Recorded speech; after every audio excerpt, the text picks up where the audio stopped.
The centuries preceding the Great War were a time of peace and growth for the Republic. Dozens of new star systems joined the Galactic Senate. For the Sith Empire, however, these centuries were marked by a rapid acceleration in the preparations for war, an effort in which the Sith showed surprising cooperation and sacrifice. I have long suspected that during this extended period, the Sith spent generations infiltrating Republic political circles, and even the Jedi Order. Reviewing historical records, I have uncovered strong evidence of one such case. Ezin Gint was a fourth-generation Jedi, widely considered to be the most promising Padawan in the Order. Having a similar heritage, the venerated Jedi scholar Master Baral Over took Gint as his apprentice. Together, Over and Gint traveled the galaxy, studying the mysteries of the Force. Over the years, the pair became more and more ambitious, eventually undertaking a daunting mission. They set out to explore the ancient Sith temples on Yavin 4.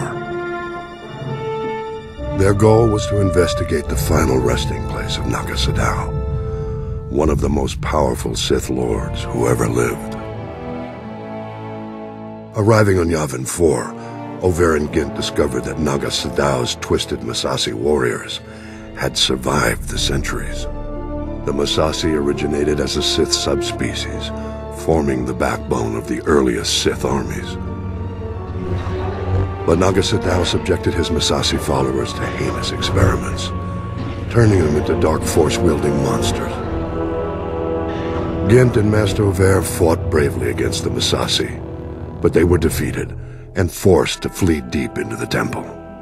There they encountered the dark energies still lingering in Naga Sadow's tomb. Weeks later, Master Over returned to the Jedi Temple on Coruscant, alone, wounded and half insane from the tortures he had endured.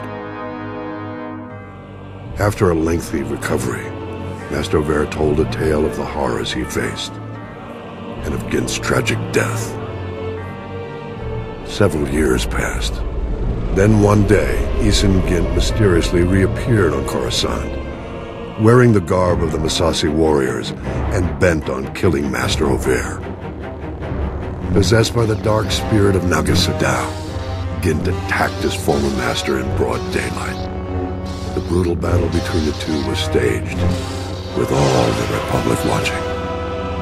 Gint's borrowed powers were formidable, but Master Over won the day.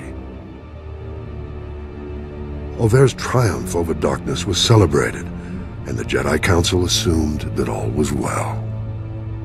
The question no one asked was this: why would Naga Sadow's spirit seek vengeance, specifically against Master Over?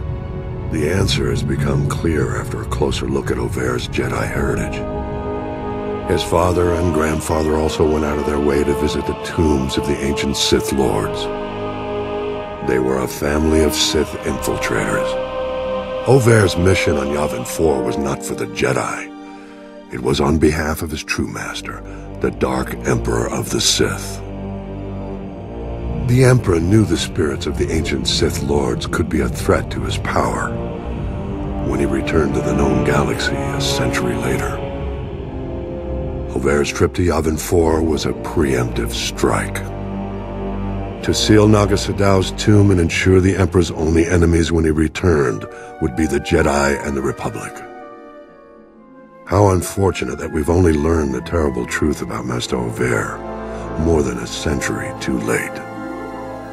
Of course, this revelation only raises further questions.